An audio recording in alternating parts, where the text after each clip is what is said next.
Prints లో శ్రీరస్తు శుభమస్తు sale వైభవం Vaibhogam March 19 నుంచి ఏప్రిల్ 10th వరకు. నేను ఒక వ్యక్తి గురించి మాట్లాడాలి మీ ముందుకు కూర్చొని.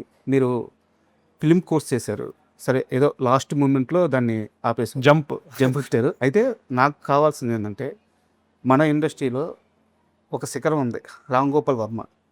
ఆ ఫిలిం కోర్స్లో మీరు అన్ని సంవత్సరాలు నేర్చుకోలేనిది ఈయన సినిమాల్లో టక్కున ఒక సీన్లో చూసి పట్టుకున్నది, ఏదన్నా ఒక చిన్న లెసన్ కానీ మూమెంట్ కానీ, ఇది పుస్తకాల్లో చెప్పేది కాదు, వర్మ మాత్రమే చేయగలిగే మ్యాజిక్ కానీ మీకు అనిపించిన ఒక షార్ట్ కానీ ఒక ఐడియా కానీ ఏమన్నా ఉందా? సత్య ఫిలిం అండి.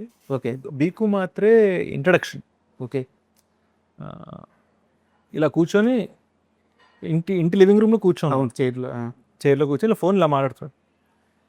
వెనకాల పిల్లలు పరిగెడుతున్నారు, ఫ్రంట్ కార్టూన్ ఏదో న్యూస్ ఛానల్ ఏదో నడుస్తుంది టీవీలో. ఈయనేమో 2 కోట్లు ఇవ్వద్దని చంపి అని ఇలా మాట్లాడుతున్నాడు. పక్కన పెళ్ళం వచ్చి కాఫీ తీసుకో, చాయ్ తీసుకో అంటుంది.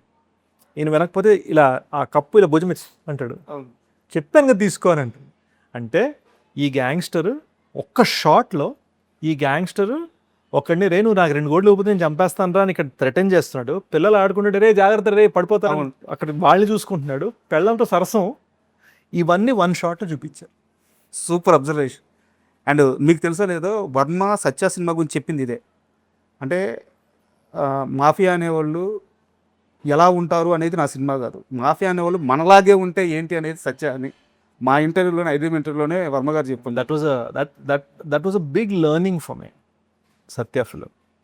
అండ్ మళ్ళీ డెకాట్ విషయానికి వస్తే, యాక్చువల్గా సినిమాలో అనురాగ్ కశ్యప్ గారిది చాలా ఇంపార్టెంట్ రోల్. బట్ ఓపెన్గా స్టేట్మెంట్ ఇవ్వచ్చేమో, ఇండియన్ సినిమాలోనే ఒక అద్భుతమైన స్క్రీన్ ప్లే రైటర్ ఆయన అండ్ డైరెక్టర్ కూడా. బట్ ఆయన స్క్రీన్ ప్లేలో మ్యాజిక్ ఉంటుంది. అండ్ ఈ మూవీలో నటించేటప్పుడు ఆయన ఈ కథ విన్నాక, ఈ స్క్రీన్ ప్లే విన్నాక, సినిమా షూటింగ్లో కానీ లేదా సినిమా షూట్ ముందు కానీ, రిలీజ్ అవ్వకముందే మీకు ఇచ్చిన కాంప్లిమెంట్ ఏంటి?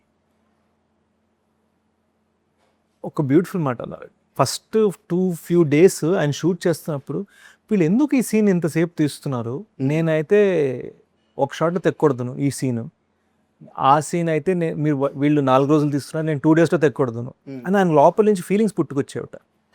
డబ్బింగ్ అప్పుడు ఆయన ఎడిట్ చూసేసరికి అమ్మ ఇలా తీసారా దీన్ని అని చాలా హ్యాపీ ఫీల్ అయ్యారు. ఓకే, అది చాలా ఆనందంగా అనిపించింది. అండ్ శేష్ గారు, నాకు చిన్న doubt. Hero, screen play writer and అంటే ఈ మల్టీ టాస్కింగ్ అనేది, థింగ్స్ హ్యాండ్లింగ్ అనే దాని మీదే ఆధారపడి ఉంటుంది. నాకు మళ్ళీ ఒక చిన్న ఎగ్జాంపుల్, నేను మళ్ళీ మీ ఫస్ట్ మూవీకి వెళ్తున్నాను. దాంట్లో మీకు ఫ్యూచర్ తెలుస్తుందని చెప్పడానికి చాలా చేయొచ్చు, బట్ అక్కడ బడ్జెట్ కంట్రోల్ ఉంటుంది. మీకు ఒక టేప్ రికార్డర్ దగ్గర తీసుకెళ్ళి హీరోయిన్ని ఏదో పాట, నాగార్జున గారి పాట చెప్తారు, కానీ అటు మార్చంగానే నాగార్జున గారి పాట ప్లే అవుతుంది అనమాట. సింపుల్గా మీకున్న సోర్సెస్లో సినిమా మొత్తానికి అద్భుతమైన సీన్ చెప్పడం, అంటే మీ ఎర్లీ స్టేజ్లోనే ఆ థింగ్స్ హ్యాండిలింగ్ చేయడం అనేది మీకు అలవాటు అయిపోయింది. అంటే necessity is the mother of invention, English సామెత కదా. సో అది ఎప్పుడు నాకు చిన్నప్పుడు నాకు సరే బాగా ఇష్టం అండి. సో మీరు చెప్తుంది కర్మ సినిమాలో సీన్, సీన్ అండ్ ఇక్కడ కనిపెట్టరు వాళ్ళు. ఒక్కటి ఏంటంటే,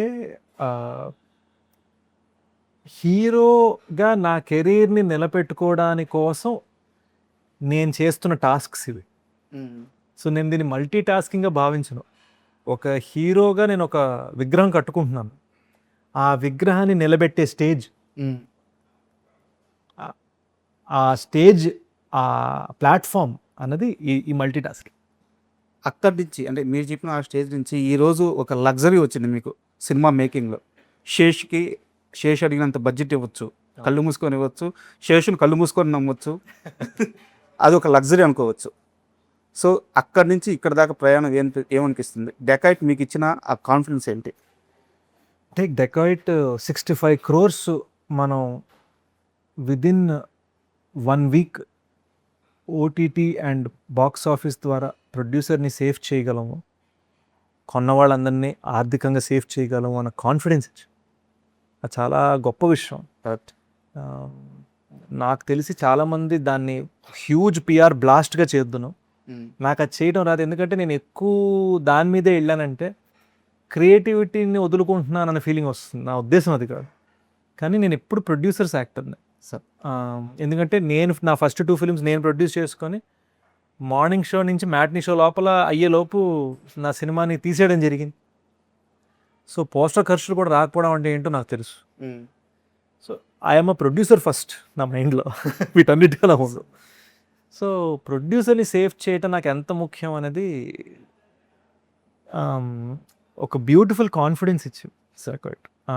అట్ ద సేమ్ టైం నా సినిమా వరకు ఎన్ని రోజులు తీసాము అనే దానికన్నా పర్ డే కాస్ట్ ఎంత అనేది నేను చాలా జాగ్రత్తగా చూసుకుంటాం సార్. సో 149 days సినిమా చేసిన యూజువల్గా మిడ్ బడ్జెట్ సినిమా అంటే 25 లక్షలు 30 లక్షలు పర్ డే అయిపోతుంది. మంది 10-12లో. Last 2 more questions sir. యాక్చువల్గా క్లాస్ టాపర్ ఉంటాడు, ఆడికి ఎప్పుడు 95-97 మార్క్స్ వస్తూ ఉంటాయి. ఆడికి ఎప్పుడైనా 90 కంటే కొంచెం తక్కువ వస్తే పట్టుకోవాలని క్లాస్ మొత్తం వెయిట్ చేస్తూ ఉంటుంది. ఇండస్ట్రీలో శేష్ని అలా పట్టుకోవాలని డెకాయిట్ రిలీజ్ అయినా Day 1 ట్రై చేశాడు, బట్ Day 2కి మొత్తం మారిపోయింది.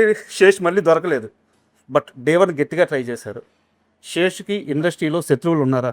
Not at all. I don't believe that. I don't think it's that అండి. నేను వేరే ఇందాక ఒక ఇంటర్వ్యూలో అన్నాను ఏంటంటే నాకు ఒక్కొక్క సినిమా మీద ఒక్కొక్క ఎక్స్పీరియన్స్ జరిగింది. ఎవరు సినిమా చేసినప్పుడు ఇండస్ట్రీ ఇచ్చిన రివ్యూస్ నాకు పబ్లిక్ నుంచి రాలా. రీమేకే కదా, మొన్నే హిందీ బద్లా వచ్చింది కదా, రీమేకే మొత్తం అంతా హోటల్ రూమ్లో కొట్టేసేట కదా, ఇలా అన్నారు. గూఢచారం అంత లేదులే, అంత అందులో యాక్షన్ కూడా లేదు కదా, ఇలా తీసి పడేసేవారు సినిమాని.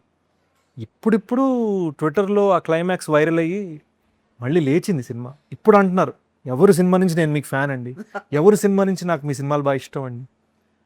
రిలీజ్ అయిన 2 years దాకా ఎవరు సినిమా గురించి పుకారే లేదు పబ్లిక్ నుంచి సార్. ఇక్కడ ఇది ఒక ఎక్స్పీరియన్స్. ఇండస్ట్రీ నుంచి సపోర్ట్ వచ్చింది కానీ పబ్లిక్ నుంచి రాల. ఇక్కడ డెకాయిట్ మార్నింగ్ ప్రశాంతంగా పడుకున్న నేను మార్నింగ్ లేచేసరికి మిక్స్డ్ రివ్యూస్ వచ్చాయి. మిక్స్డ్ అంటే నేను కోడ్ వర్డ్గా మాట్లాడితే కొంతమంది నచ్చింది, కొంతమంది నచ్చలేదు. Genuine. Public matinee show first show దగ్గర నాకు అర్థమైంది నా కెరీర్ బిగ్గెస్ట్ ఓపెనింగ్ అవుతాను.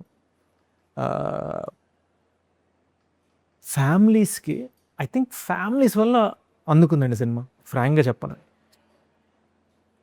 అండ్ నా గెస్ కరెక్ట్ అయింది అనిపించింది. నేను షూట్ లాస్ట్ డే నాడు నేను అన్నాను ప్రెస్ మీట్లో, మీరు అక్కడికి వచ్చారో లేదు నాకు గుర్తులేదు, shoot last day shoot press meet పెట్టాను సెట్లో పెట్టినప్పుడు నేను ఏమన్నానంటే ఈ సినిమాకి మీరు మీ గర్ల్ ఫ్రెండ్స్ని, మీ వైఫ్స్ని, మీ అమ్మగారిని, మీ కూతుళ్ళని, మీ చెల్లెల్ని తీసుకెళ్ళండి అని కుర్రోళ్ళతోటి అన్నాను చెప్పారు. అండ్ అదే జరిగింది. ఫ్యామిలీస్ అందుకున్నారు. నేను ఎన్ని థియేటర్లో ఎన్ని విజిట్స్లో నేను చేసిన ప్రమోషన్స్ మీరు చూసారు, ఎన్ని విజిట్స్లో ఎన్నిసార్లు బామ్మలు చిన్నపిల్లలు వీళ్ళందరూ నా చేయి పక్కన కన్నీళ్ళతో నన్ను చూసారో నాకు తెలుసు సార్. అంటే sorry to interrupt you, second వీక్లో కూడా ప్రమోషన్స్ ఇంత యాక్టివ్గా ఇంత పాజిటివ్ వేలో జరుగుతున్నాయంటే ఈ మధ్యకాలంలో ఏ సినిమాకి జరగలేదు. సో ఆ సక్సెస్ అయితే నా ప్రతి సినిమాకి జరిగింది. అందుకే కదా శేష్ మాత్రమే సక్సెస్ నేను స్టార్టింగే చెప్పింది. అండ్ సార్ ఇది క్వశ్చన్ కాదు, ఒక డిజైరు. మీ కథతో, మీ స్క్రీన్ ప్లేతో, వీలైతే మీ డైరెక్షన్తో నాగార్జున గారితో ఒక సినిమా చూడాలని చెప్పి, ఒక సినిమా నాగార్జున గారు హీరోగా కావాలని చెప్పి నేను శేష్ ఇంటర్వ్యూకి వెళ్తున్నాను, ఏదైనా క్వశ్చన్ ఉంటే చెప్పండి అని మా సోషల్ మీడియా హ్యాండిల్లో పోస్ట్ చేస్తే చాలామంది అడిగిన ఇదే ప్రశ్న ఏంటంటే నాగార్జున గారిని శేష్ కథతో శేష్ డైరెక్షన్లో సినిమా తీస్తే చూడాలని చాలామంది అడుగుతున్నారు. డెఫినెట్లీ హోప్ఫుల్లీ వన్ డే అండి. అంటే ఒకటేంటంటే నాకు డైరెక్షన్ వచ్చు అని నేను అనుకోవట్లా. రైటింగ్ నేను చాలాసార్లు అంటాను ఇది, I'm decent actor, good writer, failed director అని అంటాను. అది ఒప్పుకోను సార్. ఎందుకంటే నేను ఇంటర్వ్యూ మొత్తం మీద ఎంతసేపు మాట్లాడినా కానీ నాకు మీ ఫస్ట్ మూవీ గురించే మాట్లాడుతూ వస్తున్నాను, ఎందుకంటే నాకు ఆ సినిమా అంత ఇష్టం. అవునండి, కర్మ సినిమాకి ఒక వర్గం ఉంది. ఎందుకంటే కర్మ రిలీజ్ అయిన 3-4 years దాకా ఆంధ్ర యూనివర్సిటీలోనో ఏదో వైజాగ్లో ఒక యూనివర్సిటీలో నెలకొకసారి కర్మని చూడటానికి కలిసేవారు, ఆ సినిమాని చూడటానికి మాత్రం. జస్ట్ వాళ్ళే, బయట ఎవరు మాట్లాడుకునేవారు కదా వాళ్ళు. సో ఒక వర్గం ఉంది ఆ సినిమాకి fans. But ya, hopefully it comes true అండి. Sir thank you very much. ఎందుకంటే ఒక సక్సెస్ స్టోరీకి అలా కొనసాగుతూ ఉంటే అది ఆడియన్స్కి కానీ, ఇండస్ట్రీకి కానీ, మిమ్మల్ని నమ్మి మీతో ట్రావెల్ అయ్యే మనుషులకు కానీ మిమ్మల్ని ఇష్టపడే ప్రేక్షకులకు కానీ అందరికీ అది ఒక కిక్ ఇస్తుంది. సో ఈ కిక్ ఇలాగే కొనసాగాలి. Thank you sir. సో గూఢాచారి 2 కోసం waiting sir. Thank you thank you very much. Thank you.